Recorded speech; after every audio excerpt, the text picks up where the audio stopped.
আসসালামু আলাইকুম সুপ্রিয় শিক্ষার্থী, সবাইকে আন্তরিক শুভেচ্ছা ও অভিনন্দন জানিয়ে আজকে টিউটোরিয়াল এখানে শুরু করছি। তো আমাদের আজকের বিষয় নবম শ্রেণী ডিজিটাল প্রযুক্তি, যদিও বানানটা ভুল হয়েছে।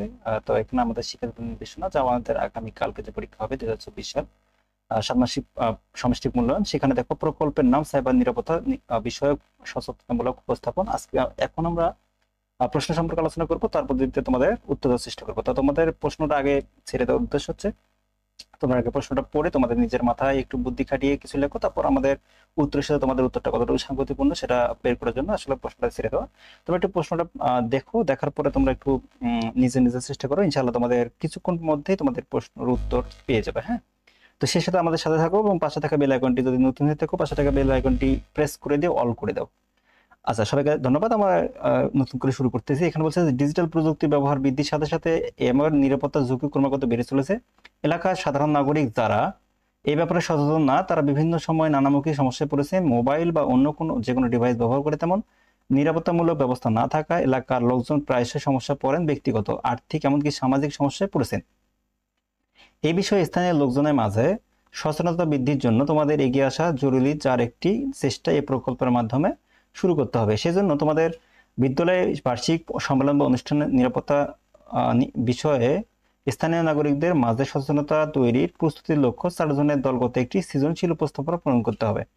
তারপর আমাদের এখানে বলছে যে এই উপস্থাপনায় যে বিষয়গুলো তুলে ধরতে হবে তা অবশ্যই হতে হবে শুধুমাত্র তোমাদের এলাকার নাগরিকদের জন্য সাইবার নিরাপত্তা বিষয়ক সম্পর্কিত নিরাপত্তা বিষয়ক বিভিন্ন উৎস থেকে তথ্য নিয়ে তা তুলনামূলক বিশ্লেষণ করে কোনো ঝুঁকিগুলোর জন্য নিরাপত্তা কৌশল সমূহ তোমাদের উপস্থাপনের জন্য নির্বাচন করবে, সেটাই বাছাই করতে হবে। এই প্রতিটি উপস্থাপনার উপর দল ভিত্তিক বুকলেট তৈরি করতে হবে, যা সম্মেলন বা অনুষ্ঠানের দিন তোমাদের সিনি স্টলে প্রদর্শন করতে হবে। সম্মেলন অনুষ্ঠানে তোমাদের উপস্থাপনা বিষয়ক একটি প্রচারণা তথ্য স্কুলের গুগল সাইটে প্রদর্শন করতে হবে। তো এটা আমাদের প্রশ্নের বিষয় ছিল কি কি করতে হবে। তো কাজের ধারাবাহিকতা আমাদের বলছে যে এইভাবে আমাদের কাজটা করতে হবে।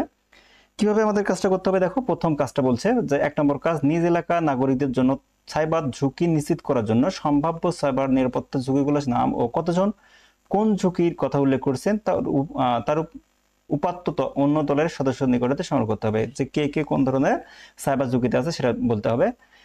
2 নম্বর কাজ বলছে নিচে 1, 2, 3 ক্রমানুসারে রূপান্তর করে সংগৃহীত উপাত্তের ভিত্তিতে নিচের নমুনার মতো স্প্রেডশিট উল্লেখ করে ফর্মুলা ব্যবহার করে কত শতকরা কতজন কোন সাইবার নিরাপত্তা ঝুঁকি চিহ্নিত করেছে এবং শতকরার জন্য একটি বার চার্ট বা পাই চার্ট ব্যবহার করবে। তো এটা আমাদের কার্যক্রম ভিত্তিকের মধ্যে আসবে। তোমাদের একটা স্প্রেডশিট দেওয়া হবে, এক্সেল কাজ, সেটা এক্সেলের কাজের মধ্যে এটা পড়ে যাবে। তারপর আমাদের দেখো 4 নম্বর, আমরা যদি দেখি যে সাইবার ঝুঁকিগুলোর জন্য কি কি সামাজিক প্রভাব পড়তে পারে সেগুলো দলের সদস্যদের মধ্যে আলোচনা করে চিহ্নিত করা। সাইবার ঝুঁকি হলে আমাদের সামাজিক সমস্যা কি কি হতে পারে সেটা আমাদের আলোচনা করতে হবে। কাজ নাম্বার 5 বলছে প্রতিটি সাইবার ঝুঁকি হতে নিরাপত্তা থাকা সম্ভাব্য কৌশল কি কি হতে পারে সেগুলো নিজ নিজ দলে আলোচনা করো। অন্যদের সদস্যদের সাক্ষাৎকারের সুযোগ থাকলে ইন্টারনেট থেকে সংগ্রহ করে এই তথ্যগুলো খাতায় কাগজের নিচে ছকের মতো করে নিজ খাতায় লেখো। তাহলে কি কি লিখতে হবে? নিজ দলের সদস্য থেকে প্রাপ্ত কৌশল, অন্য দলের সদস্য থেকে প্রাপ্ত কৌশল, ইন্টারনেট থেকে প্রাপ্ত কৌশল। তাহলে আমাদের নিজ দলে এখানে লিখতে হবে। তারপর আমাদের 6 নম্বর বলছে যে প্রতিটি ঝুঁকির জন্য একটি করে স্লাইড বা পোস্টার তৈরি করতে হবে। দলের প্রত্যেকে একটি করে ঝুঁকি বেছে নিতে হবে, যেন ওই ঝুঁকির প্রভাব বা তথ্য নিরাপত্তা থাকার কৌশল সময়ে তথ্য নিয়ে স্লাইড বা পোস্টার তৈরি করতে হবে।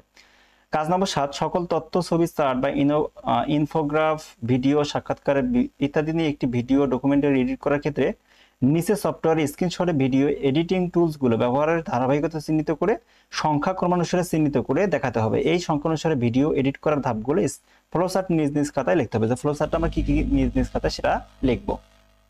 ওকে, 8 নম্বর বলছে যে 8 নম্বর বলছে সম্মেলন অনুষ্ঠানে তোমাদের উপস্থাপনা বিষয়ক একটি প্রচারণা নোটিশ স্কুলে গুগল সাইটে প্রকাশ করো অথবা ধাপ সমূহ খাতায় লিখতে হবে। আমাদের গুগল সাইটে প্রকাশ করতে হবে অথবা আমাদের ধাপ সমূহ খাতায় লিখতে হবে।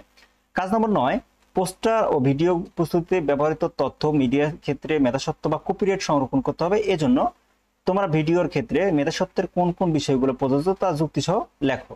10 নম্বর বলছে প্রত্যেকে যার খাতায় আজকের প্রজেক্টের দলের সদস্য হিসেবে নিজের দ্বারা সম্পূর্ণকৃত কাজগুলো উল্লেখ করতে হবে। তো এই ছিল আমাদের বিষয়।